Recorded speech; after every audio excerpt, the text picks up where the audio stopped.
야일이 일어나서, 돌라와 야일이 일어나서, 이 제목으로 하나님 말씀 전하겠습니다.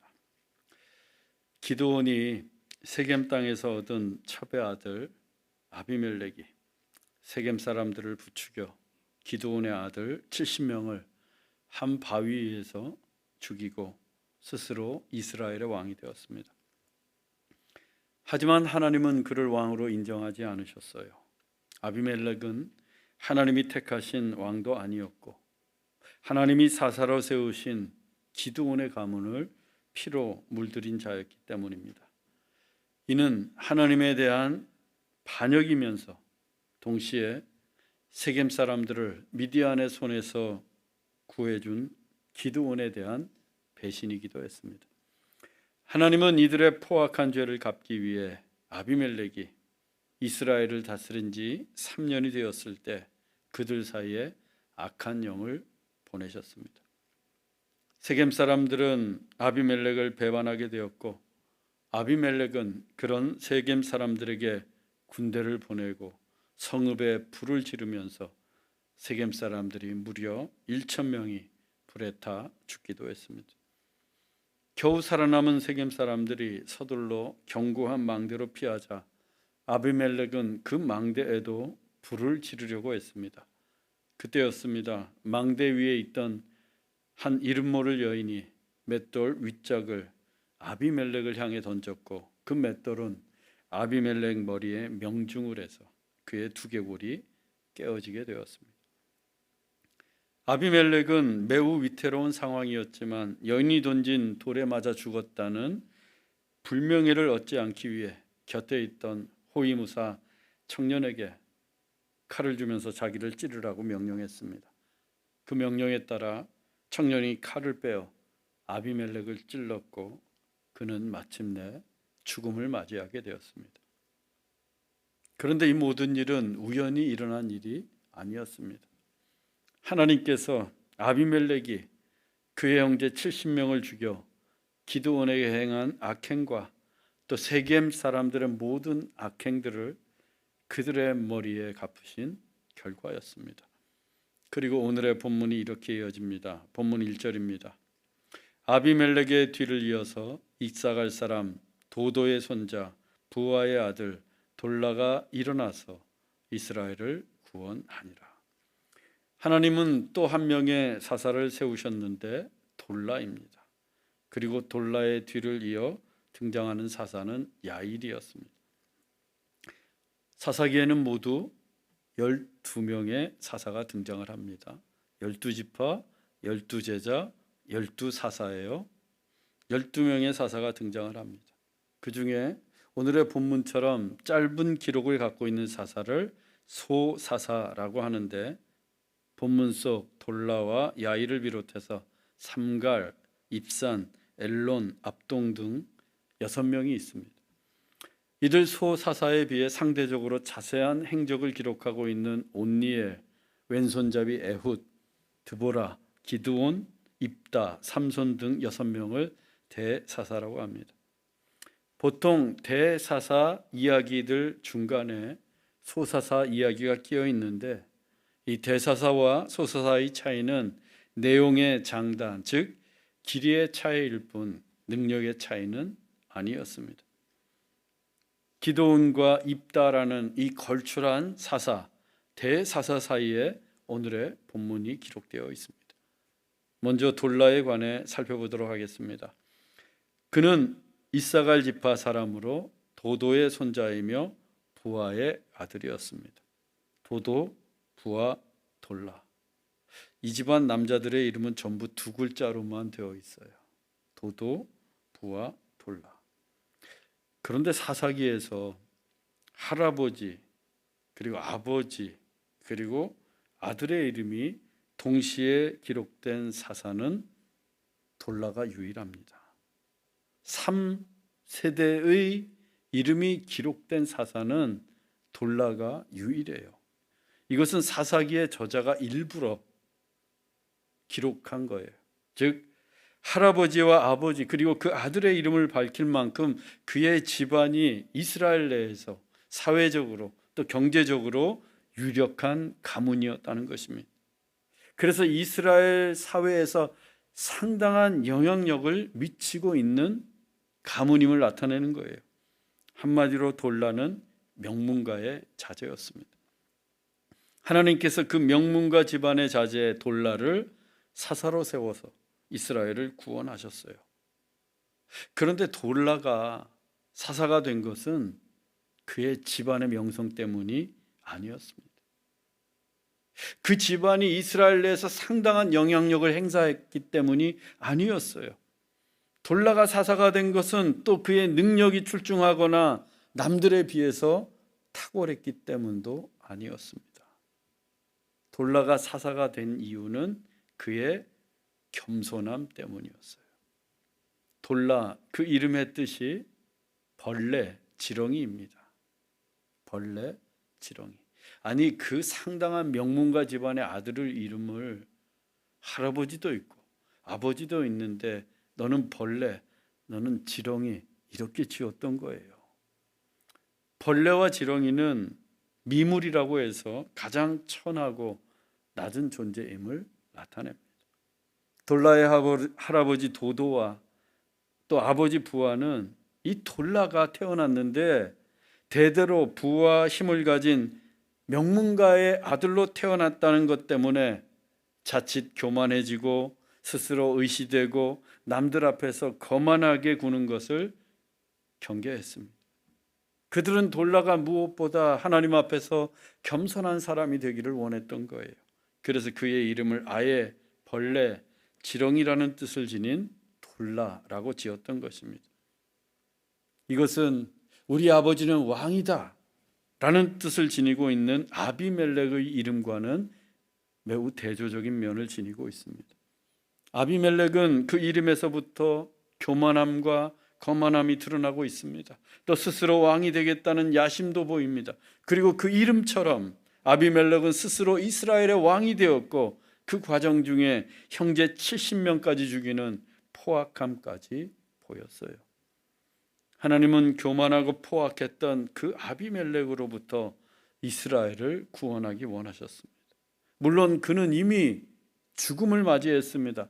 하지만 여전히 그의 잔당들이 남아 있었고 또한 그가 생전해버린 숱한 전쟁과 나라를 어지럽혀 놓은 일들이 너무나도 많았기 때문에 이스라엘은 큰 어려움에 빠져 있었습니다.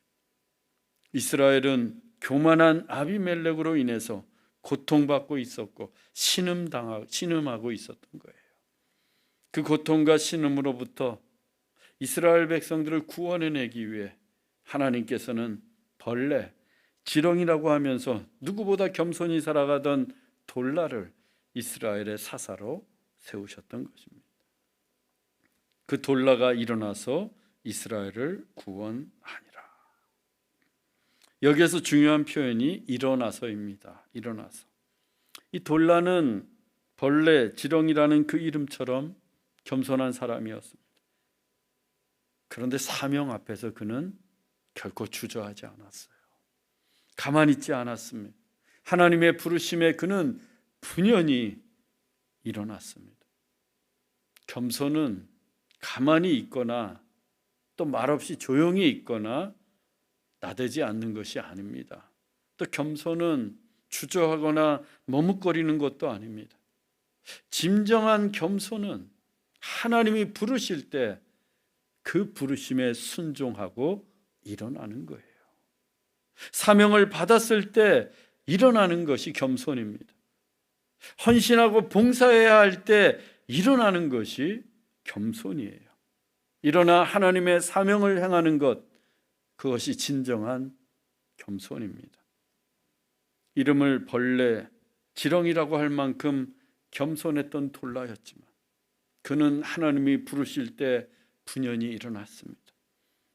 내노라 하는 명문가의 아들로 유력한 집안의 손자로 정말 가만히만 있어도 부유하고 편안하게 살 수 있었지만 그는 자기의 자리에서 일어났습니다. 그리고 하나님께 받은 사명대로 이스라엘을 구원해냅니다. 그는 진정으로 겸손한 사사였던 거예요. 그리고 23년 동안 그는 이스라엘을 다스렸습니다. 본문 2절입니다. 그가 에브라임 산지 3일에 거주하면서 이스라엘의 사사가 된 지 23년 만에 죽음에 3일에 장사되었더라. 돌라는 에브라임 산지 3일에 거주하면서 23년 동안 사사로 살다가 그 땅 3일에서 장사되었습니다. 그런데 사사기의 저자는 그 23년 동안 무슨 일이 있었는지 별다른 내용을 기록하고 있지 않아요. 단지 돌라가 23년 살다가 죽었다고 무덤덤하게 기록하고 있습니다. 왜냐하면 돌라가 사사로 지낸 23년 동안 정말 아무 일도 없었기 때문입니다. 23년 동안 이스라엘에서 충격적인 사건이나 전쟁이나 위협이 없었던 거예요. 즉 23년 동안 이스라엘은 평화의 시대를 살아갔습니다. 겸손한 사사 돌라가 있는 동안 이스라엘은 평온했습니다. 기드온 시대 말년에 얼마나 시끄러웠습니까? 또 아비멜렉이 통치하던 그 3년 동안 이스라엘은 너무나도 고통스럽고 전쟁통에 휩싸였습니다. 그런데 돌라가, 그 겸손한 사사 돌라가 다스리던 23년 동안 아무 일도 일어나지 않았습니다. 더욱이 본문은 그가 살던 곳을 에브라임 산지 3일이라고 기록하고 있습니다. 돌라는 에브라임 산지 3일에서 23년을 살다가 그곳 3일에 묻혔습니다. 그런데 돌라는 본래 어떤 지파 사람입니까? 이사갈 지파 사람이에요. 그래서 오늘 본문 처음에 1절에 그렇게 기록하고 있습니다. 아비멜렉의 뒤를 이어서 이사갈 사람, 분명히 이사갈 지파 사람이라고 밝히고 있어요. 그런데 그 이사갈 사람 돌라는 에브라임 산지에서 살았습니다. 이스라엘 지파는 이스라엘 북부 갈릴리 인근 지역에 위치해 있습니다. 반면에 에브라임 지파는 이스라엘 남부인 요단강 인근에 있는 지파였어요. 그리고 그 중간에, 즉 이사갈과 에브라임 사이에 큰 땅이 있는데 므낫세 지파가 차지하고 있습니다. 즉 이사갈에서 에브라임으로 가기 위해서는 바로 옆 동네가 아니에요. 므낫세라는 큰 땅을 거쳐서 지나가야 합니다. 그런데 이사갈의 명문가에서 태어난 돌라가 그 먼 에브라임 산지 3일에 거주했습니다. 자기가 태어나고 자란 고향 땅이 아닌데도 불구하고 그는 에브라임에 거주했어요. 즉 에브라임은 가문의 힘이 미치는 곳이 아니었습니다. 게다가 3일의 뜻이 무엇인가? 가시덤불이에요. 가시덤불.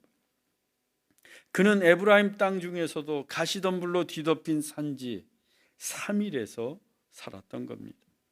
그리고 그 가시덤불의 땅 3일에 묻혔습니다. 가시덤불로 뒤덮인 그 산지를 누가 쉽게 찾아올 수 있겠습니까? 누군가 사사를 찾아가서 청탁을 하고 아부를 하기 위해 돌라를 만나려고 해도 그 3일 땅을 찾아가는 것은 결코 쉽지 않았습니다. 그래서 가시덤불의 산지인 3일 역시 돌라의 겸손함을 보여주는 것입니다. 돌라는 자신이 교만해질 수 있는 여건을 철저하게 차단하기 위해, 또 가문의 영향력과 이권의 유혹에서 벗어나기 위해 고향 땅을 떠나 가시덤불로 뒤덮인 에브라임 산지 3일에서 살았던 것입니다. 그 결과는 평화였습니다. 전쟁의 소문도 그치고 적들의 위협도 사라지고 스스로 왕이 되려는 자도 없는, 그래서 아무 일도 일어나지 않는 평화의 시대가 23년 동안이나 지속되었습니다. 여러분, 공동체의 평화는 겸손에서 옵니다. 우리가 서로 겸손할 때 이 공동체는 평화가 임하게 됩니다. 우리 교회가 평화롭기 위해서는 서로 겸손해야 합니다. 저는 우리 교회가 정말 평화로운 교회, 평화로운 공동체가 되기를 원합니다. 그것은 우리 모두가 겸손할 때 가능합니다. 그런데 진정한 겸손은 가만히 있는 게 아니라고 했어요. 하나님이 주신 사명 앞에서 일어나는 것이고 그 사명을 행하는 것이며 사리사욕의 유혹에서 벗어나는 것입니다. 그때 하나님께서 우리를 평화롭게 하실 것입니다. 돌라의 뒤를 이어 야일이 이스라엘의 사사가 되었습니다. 본문 3절입니다. 그 후에 길르앗 사람 야일이 일어나서 22년 동안 이스라엘의 사사가 되니라. 야일은 길르앗 사람입니다. 길르앗은 지파 이름이 아니에요. 길르앗은 요단 동편에 있는 지역의 이름인데 그 거대한 땅에 갓 지파, 루벤 지파 그리고 므낫세 지파의 절반이 자리 잡고 있었습니다. 이들 지파 중에 야일이 어느 지파에 속했는지 본문은 밝히고 있지 않습니다. 그렇지만 22년 동안 그는 이스라엘의 사사로 살았습니다.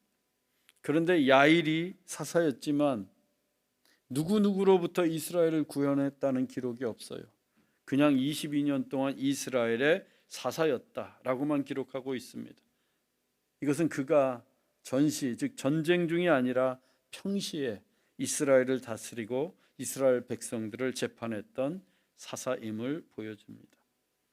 하지만 이때에도 본문은 야일이 일어났음을 분명히 하고 있습니다.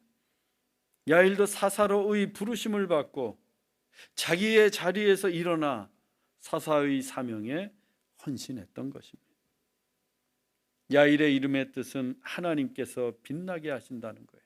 하나님께서 빛나게 하신다. 참으로 뜻이 좋은 이름입니다. 그리고 그 이름처럼 하나님께서 그를 빛나게 하십니다. 본문 4절로 5절입니다. 그에게 아들 30명이 있어 어린 낙이 30을 탔고 성읍 30을 가졌는데 그 성읍들은 길르앗 땅에 있고 야일이 죽음에 가몬에 장사되었더라. 야일에게는 아들 30명이 있었습니다. 고대 세계에서 자식이 많은 것은, 특히 이스라엘에서 자식이 많은 것은 하나님이 축복하신 결과였어요.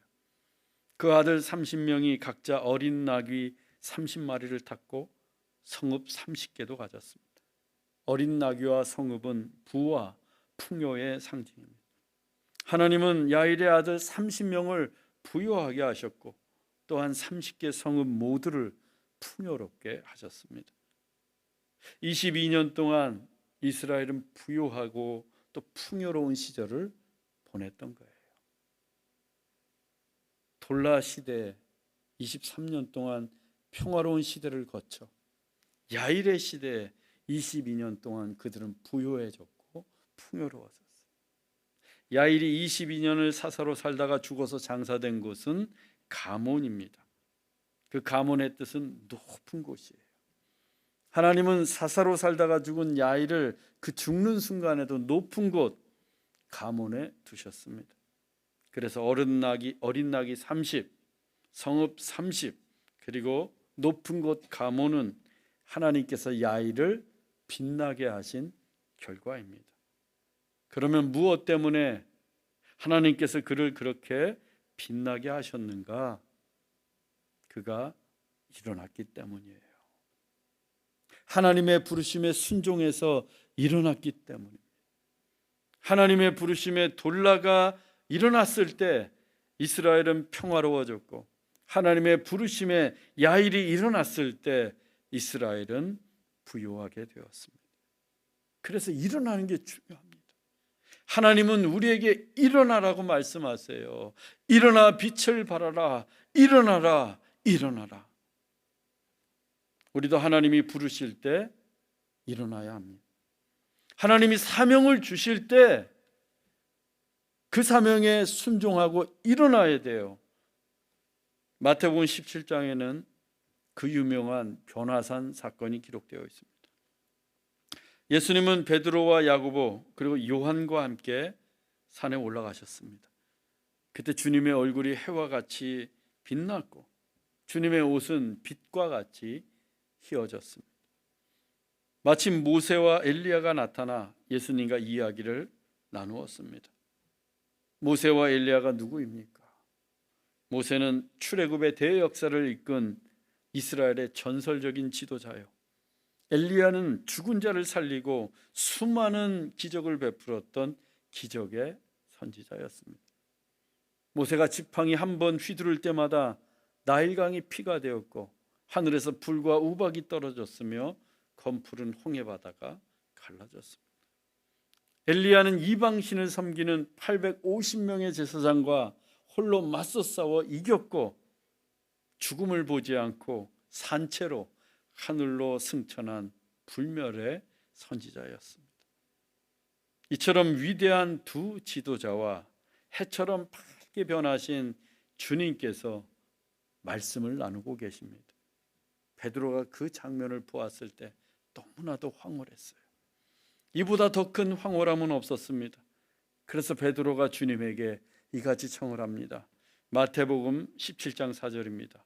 주여, 우리가 여기 있는 것이 좋사오니 내가 여기서 초막 셋을 짓되 하나는 주님을 위하여, 하나는 모세를 위하여, 하나는 엘리야를 위하여 하리이다. 언뜻 보면 베드로가 매우 헌신적인 사람인 것처럼 보입니다. 자기가 초막을 짓겠다는 거예요. 주님을 위해서, 모세를 위해서, 엘리야를 위해서. 얼마나 헌신적인 사람이에요. 그러나 베드로는 그곳에 그냥 안주하고 싶었던 거예요. 여기가 좋사오니. 그 황홀함이 너무나도 좋아서 사도라는 사명도 까맣게 잊은 채 그곳에 그냥 눌러앉고 싶었습니다. 그때 주님이 이같이 말씀하십니다. 마태복음 17장 7절입니다. 예수께서 나와 그들에게 손을 대시며 이르시되 일어나라. 그 자리에 안주하고 싶었던 베드로와 제자들을 향해서 주님께서 말씀하십니다. 일어나라. 그런데 예수님은 말씀만 하신 게 아니라 그들에게 손을 대시며 일어나라고 하셨어요. 베드로와 제자들은 이미 그 자리에 주저앉아 있었던 겁니다. 그들은 일어날 생각이 없었습니다. 그래서 주님께서는 그들을 일으키시면서 일어나라 라고 말씀하셨던 거예요. 왜냐하면 그들에게는 반드시 일어나야만 할 사명이 있었기 때문입니다. 만일 그때 베드로가 끝까지 여기가 좋사오니 하면서 끝내 초막을 짓고 눌러 앉았다면, 그래서 일어나지 못했다면 어떻게 되었겠습니까? 그날 이후부터 복음서와 사도행전에서 우리는 베드로의 행적을 찾아볼 수 없었을 겁니다. 당연히 베드로전서, 베드로후서도 성경에서 존재하지 못했을 겁니다. 베드로가 그날 변화산에서 그 황홀한 자리를 박차고 일어났기 때문에 그가 초대교회를 세우고 수많은 기사와 표적을 행하며 불같은 성령의 말씀을 전하는 우리가 아는 바 위대한 사도 베드로가 될 수 있었습니다. 그리고 그가 기록한 편지가 신약 성경에 기록되어 하나님의 말씀이 될 수 있었고, 그는 주 안에서 누구보다 부유하고 평화로울 수 있었습니다. 사랑하는 형제자매 여러분, 지금 있는 자리가 너무 편안하고 풍족해서 주님이 주신 사명도 잊은 채 눌러 앉아 계십니까? 또 욕망과 유혹의 자리가 너무나도 달콤해서 일어날 생각을 하지 못하고 있습니까? 아니면 게으르고 나태한 삶 때문에 아예 그 자리에 누워 있습니까? 모두 일어나십시오. 예수의 이름으로 일어나십시다. 진정한 겸손은 가만히 있는 것이 아니라 하나님의 부르심에 순종하고 일어나는 것입니다. 그리고 참된 믿음은 그 자리에 안주하는 것이 아니라 일어나 사명에 헌신하는 것입니다. 우리 모두 우리의 자리에서 일어나십시다. 욕망의 자리를 털고 일어나 사명에 헌신하십시다. 그래서 오직 주님만이 주실 수 있는 하늘의 평화와 부요함이 우리의 인생 가운데 날마다 흘러넘치기를 주 예수 그리스도의 이름으로 축원합니다. 기도하겠습니다. 사랑의 하나님, 오늘도 우리를 사명자로 부르시고 사명자로 살게 하시니 감사합니다. 그 부르심에 순종하여 일어나게 하옵소서. 돌라와 야일처럼 예수의 이름으로 일어나게 하옵소서. 편안한 자리, 유혹의 자리를 박차고 일어나 사명에 헌신하게 하옵소서. 하나님께서 정령 빛나게 하시는 이 시대의 사명자들이 되게 하옵소서. 그런 우리를 통해 좋은 씨앗 교회가 평화로워지고 부요하게 하옵소서. 길이요 진리요 생명이신 예수 그리스도의 이름으로 기도하옵나이다. 아멘.